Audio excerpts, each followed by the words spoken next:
മഹാകുംഭയാത്രയുടെ 3-ാം ദിവസം രാവിലെ പ്രഭാത ഭക്ഷണത്തിന് ശേഷം ഞങ്ങൾ വിജയവാഡയിൽ നിന്നും യാത്ര തിരിച്ചു. ഒഡീഷയുടെ ഭക്ഷ്യ തലസ്ഥാനം എന്നറിയപ്പെടുന്ന ബ്രഹ്മപുരിയിലേക്കാണ് ഇന്നത്തെ യാത്ര.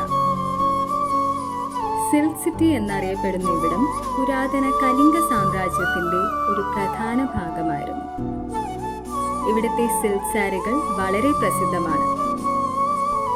മുൻ രാഷ്ട്രപതി ശ്രീ വി ഗിരിയുടെ ജന്മസ്ഥലമാണ് ഈ നഗരം.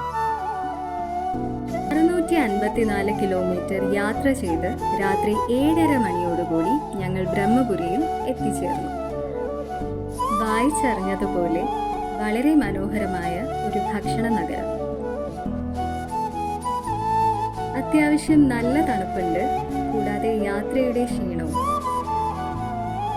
ഇന്നത്തെ രാത്രി ബ്രഹ്മപുരിയിൽ.